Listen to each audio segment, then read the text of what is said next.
Good afternoon. It's my distinct pleasure today to have the opportunity to chat with someone that I've been thoroughly impressed with and have worked with for a long time in the functional medicine and nutrition industry, who has an exciting new book out that I'm anxious to hear more about. I've had the opportunity to read it, and it's just amazing.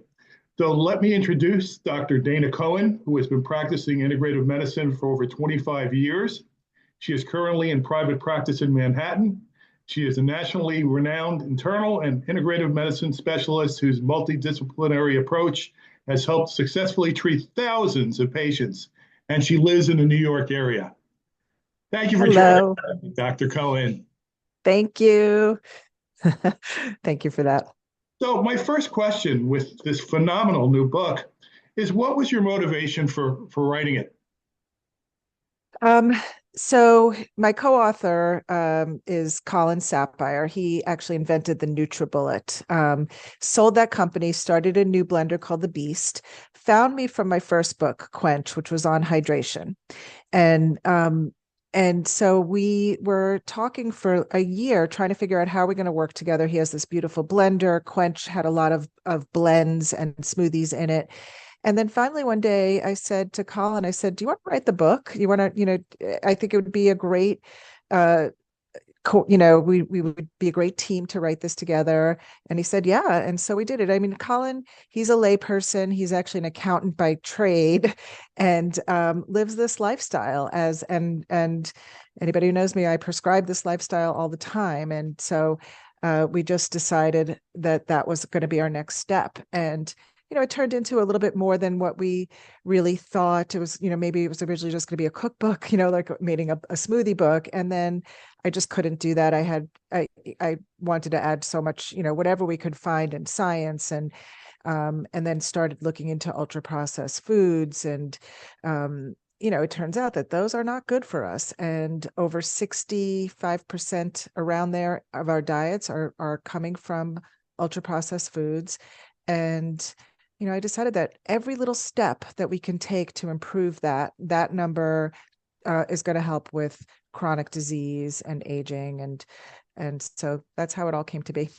Interesting, and yes, processed foods within our area of focus and specialty is a real minefield in terms of the potential damage that it can cause to the body. So, Yeah. um, And the research is overwhelming now. It's like it's coming in fast and furious. There was just an article I just read recently about from the NHANES study about higher consumption of ultra processed foods leads to increased risk of osteoporosis.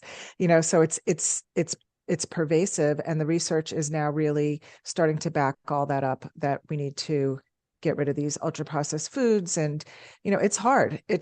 I feel like this is sort of my stake in the ground to of this monster of an industry, the ultra processed food industry, of how we need to fight this. And it's hard because it's delicious, it's addictive. I mean, that's what it's there for, that's what it's made for. And they are marketing to kids, and they are marketing to people who can't afford good healthy food. So it's an uphill battle, but I think a lot of us are really making this big noise around it. So hopefully we're making some headway. for sure, for sure. So, if you could share a little bit more about Colin, because I know about him, and obviously I'm quite impressed with his background. But if you could share a little bit about your co-author, that would be great. Yeah. Yeah. Colin is he's a very smart guy. So he did invent that NutriBullet. He was probably one of the first what do you call that? Like infomercial kind of guy. So he's a marketing guy. He invented this incredible blender that there's not a single person I speak to that doesn't say, "I have a NutriBullet." It's crazy that every and something like 98% of all households has a blender of some sort in their kitchen. And then he sold NutriBullet. He sold that company a while ago, and then started this new company called the Beast. And if you like your NutriBullet, this is like NutriBullet on steroids. It's gorgeous. Number one, it's beautiful. It's called the Beast Blender. People are starting to really hear about it because you'll see it all over Instagram. And it's just, so he really invented the idea of a personal blender, meaning you blend something, you take the jar off, and you drink it right from the jar, which wasn't really around before NutriBullet. It was always like, your blender, you pour it into a glass, you got to waste another glass, you can't take it on the go. So he's interesting. You should try to speak to him one day, because the first time I ever met him, he talked to me about the actual blender and what goes, the engineering behind it, and it's remarkable. I was riveted.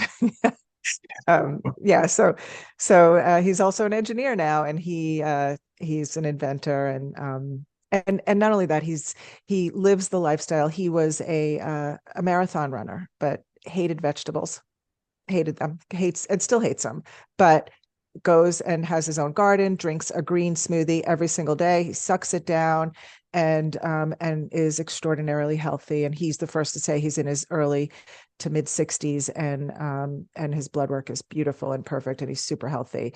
So he lives this lifestyle, and he's got all these, I call them Colonisms. So he was always afraid, like, what do I have to add to this book? I'm just a blender guy. And the truth is, he's South African, so he has these beautiful phrases and words that I call these Colonisms that are littered all throughout the book. So Yeah, I noticed that. Tell me a little bit more about how the blender and healthy eating go hand in hand. yeah. Okay. So once again, there's not a single household that doesn't have a blender, or there's a few, but very few. It is a staple in most households.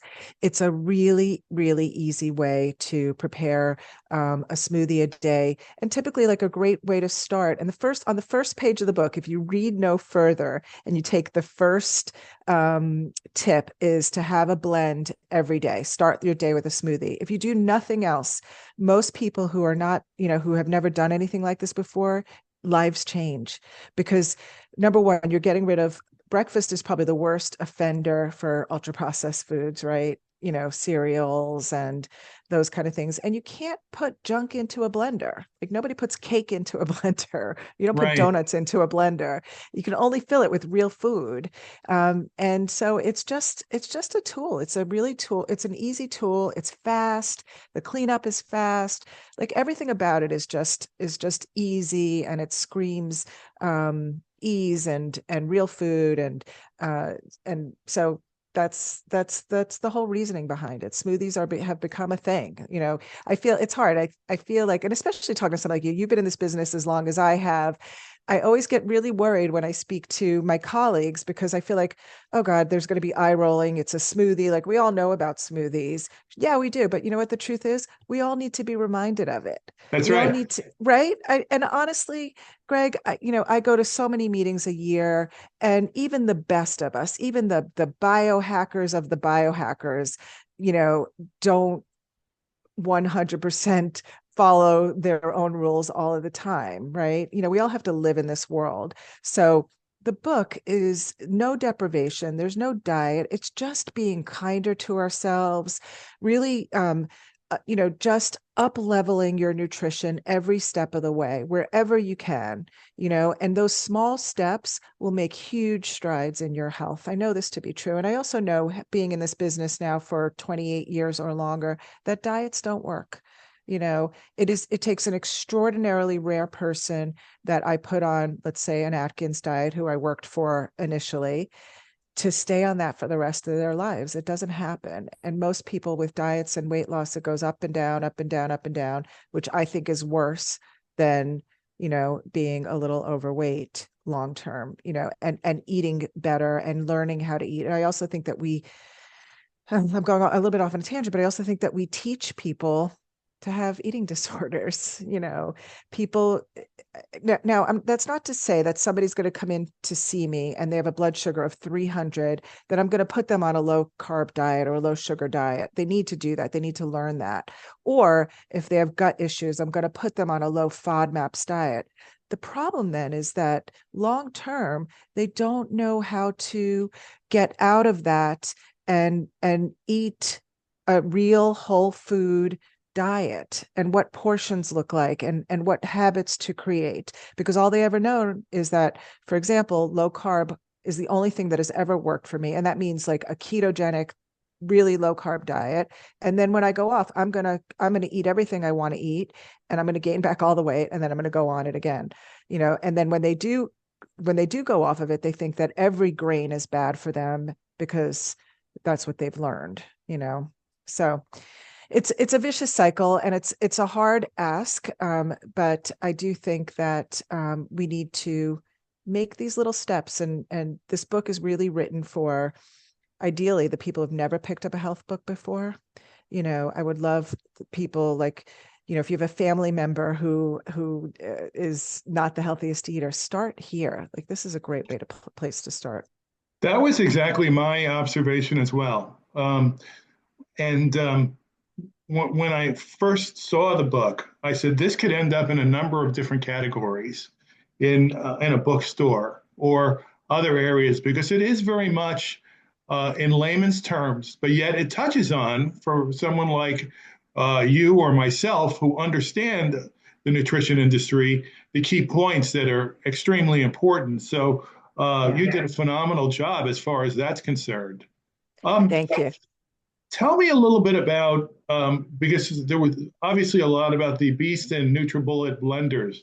Why are these preferred and really kind of perceived as the gold standards as far as blenders are in the industry? Yeah. So, they're not really, we make it pretty clear in the book too. Whatever blender you have, you could go buy a $5 blender in the Salvation Army store. It doesn't matter. I am a Beast blender user because it's gorgeous. It's super powerful. And once again, it is a single, it's a personal blender. So you don't have to take your big blender and then pour it into a cup. This, you put it on the thing, you mix it, and then you take it right off of the motor and drink from the vessel, and you could walk out the door with it. So that's really the only reason. But no, we try not to make any distinguishment of blenders. Whatever blender you have, stay with that. It's fine. Really is Okay, fine. okay, Yeah.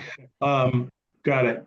So, for someone that is a layman in terms of grasping or understanding proper nutrition or the utilization of a blender for proper nutrition, one of the first things that I found was looking at distinct ways to modify eating habits and things that can be done. So, if you could share a little bit from that perspective, that would be extremely helpful. Okay. So once again, start your day off with a blended drink. So that is number one. It's a really powerful way to get a bunch of nutrients into one meal, right? Because you could throw tons of vegetables in there, tons of different plants, protein. You could put it all in there, and there's tons of recipes in there. So a great easy habit to get into is start your day with a blend, right?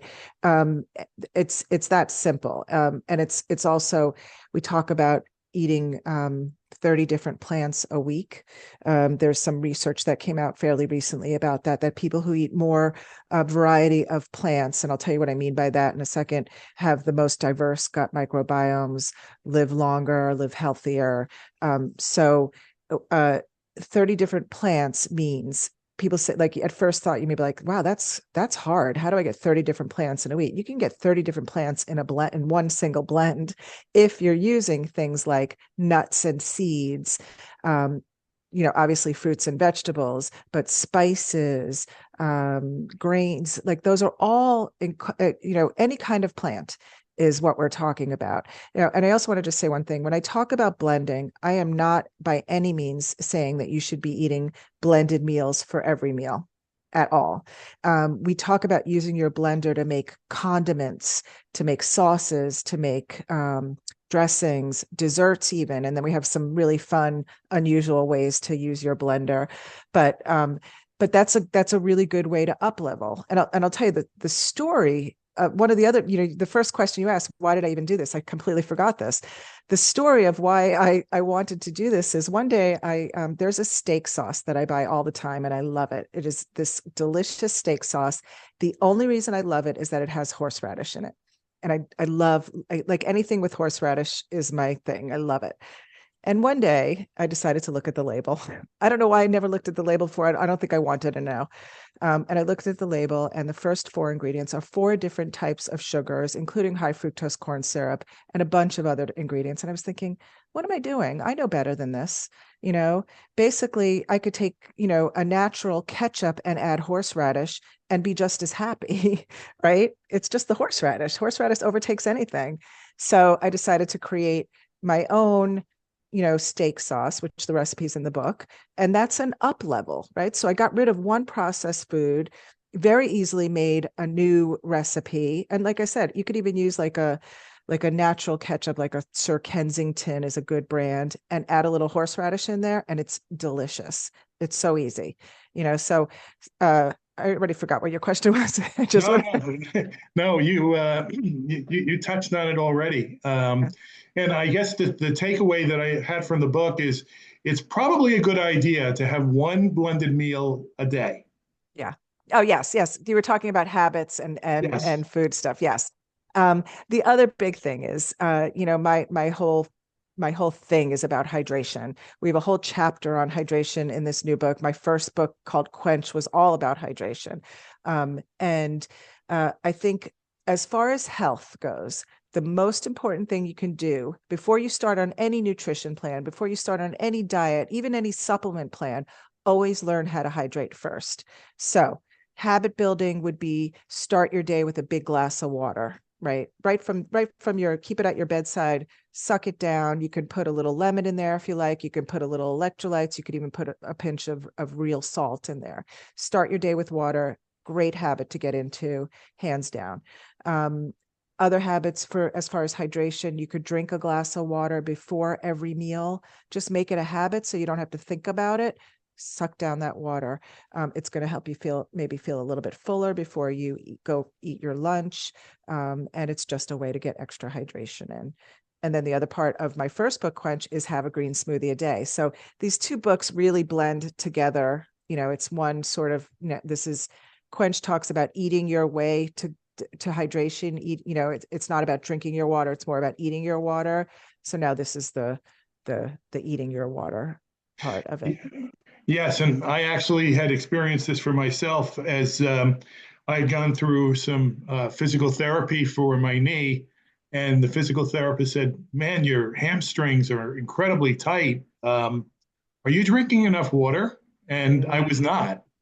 So Yeah. now I've followed that theory that you're outlining, and it's been Yeah. better. It's important, so important that we Yeah. hydrate.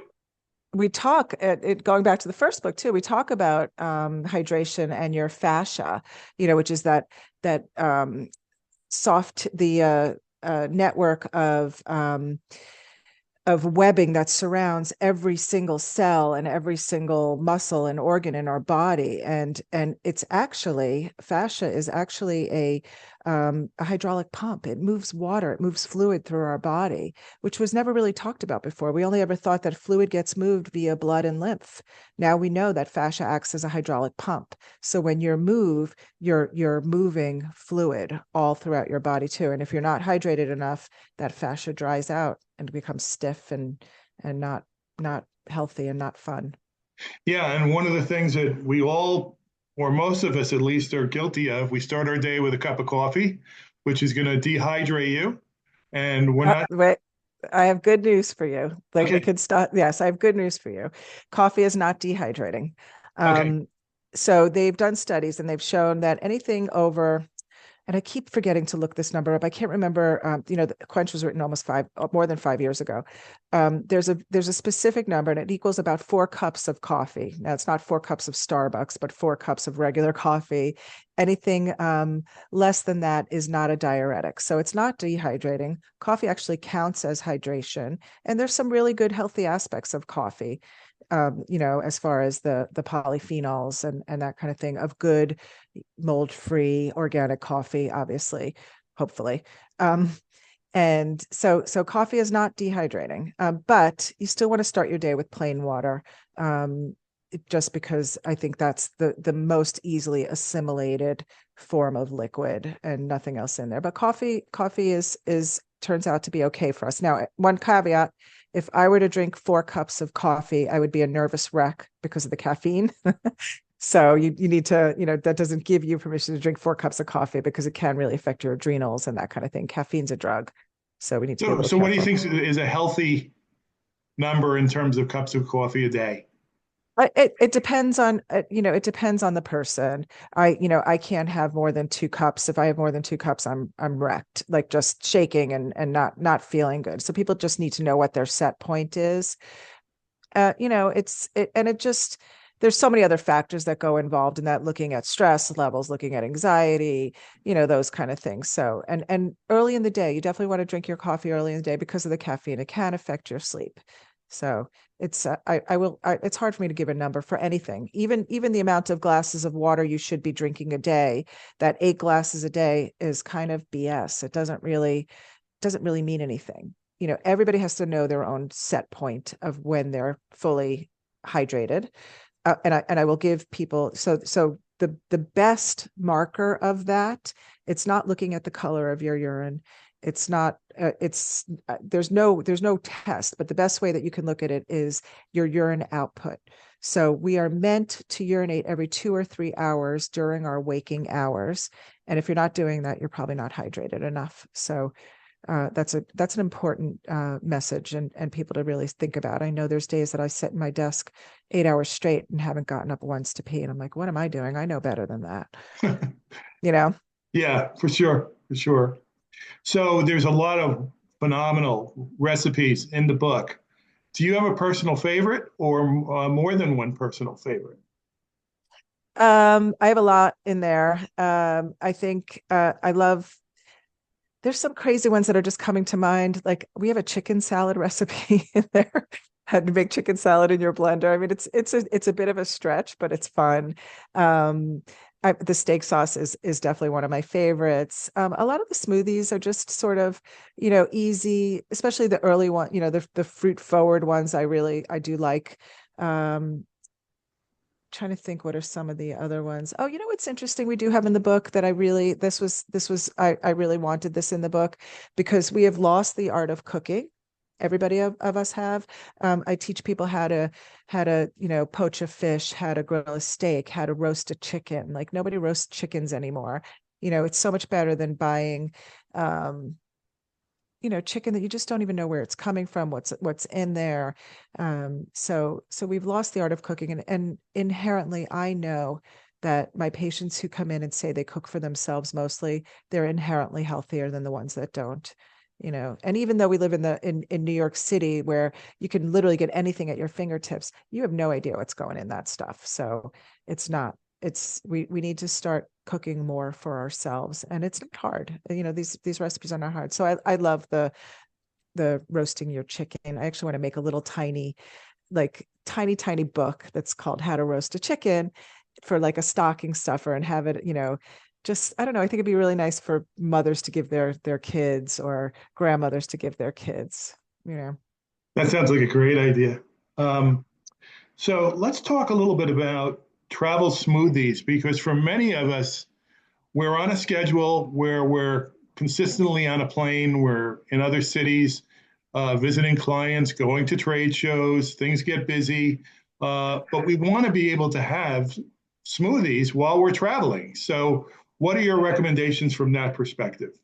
Yeah. So, I mean, now this is a little bit of a big ask, but Colin, this is a Colinism. Colin travels with a travel blender, so a really lighter weight travel blender. He brings it to the hotel. He makes his first stop at Whole Foods before he even gets to the hotel room. Fills up on his fruits and veggies, puts it in the fridge, and has there's an ice maker in the hallway, and he makes his smoothies every day. He has a little protein powder that he sometimes uses. He has a seed mix that he brings with him. I mean, it's an effort, but what a great way to start your day rather than going down and eating that gross, you know, uh, a la carte breakfast that's That's right. never good. It's gross. It's Yeah. never good. It's never tasty, and it's like, ugh. Um, so yeah, that's it. But I realize it is a big ask. But the truth is, and even if you don't do that, I often my first stop will be to go to the grocery store before I get to the hotel room, load up on healthier snacks and have some fruit in the room and have some bars and whatever it may take. But imagine if you have a travel blender, then your protein, if you make even just a plain protein powder shake, you don't have to do all the bells and whistles. You could just do in a hand mixer a little protein powder and water, that kind of thing. It's just you have to sort of just prepare yourself. It takes planning, right? If you put a tiny bit of effort into the planning, especially when you're traveling, like you absolutely will feel so much better, and you'll notice so much more energy during your conference or whatever it is you're going to. I know that to be true. I know it for myself. Yeah, which is so incredibly important because we all are battling jet lag, dehydration, a number of issues. So that's extremely, extremely important. Yeah, Um, I think so. any ideas for a next book? No, this one just came out a month ago. I need a few years. Yeah, I need well, I'm sure it's going to be hugely successful as it has been already. So I want to remind everyone that Fuel Up is available currently through Amazon, and there will be some other platforms in the very near future where they will and be able to go ahead. anywhere books are sold. It's anywhere, Barnes and Nobles. It's published by Hay House. So I'm proud of that because that has been my dream publisher for a long time. And they took on this book. So I'm happy about that. I know people are going to ask once they see the recording, any opportunity for them to be able to get a signed copy of the book? Will you be making any appearances in the near future? As far as practitioners, I'm going to be doing a book signing at IHS, the Integrative Healthcare Symposium in New York, coming up soon in February. um Other than that, it's hard. The days of the book tours are really no longer, but if you come to my office, I'd be more than happy to sign it for whoever brings a copy, of course. Well, yeah, I'm sure we're going to have a line of people at IHS that are interested in. Again, there's already an incredible buzz around this book. So I know it's going to be hugely successful. It has already started to. So I appreciate you taking the time, Dr. Cohen. I Um, appreciate you. Thank you. my absolute pleasure. And we will connect again soon. But everyone, please be on the lookout for Fuel Up. It's a phenomenal book. It's a great book for laymen that really are looking to grasp nutrition for the first time and do so in very general terms, or for those that are well versed in our industry. It's a great refresher, and it's opened my eyes in terms of the blender and the benefits of utilizing that on a daily basis. So thank you very much again, and I look forward to speaking to you soon. Thank you. Thank you.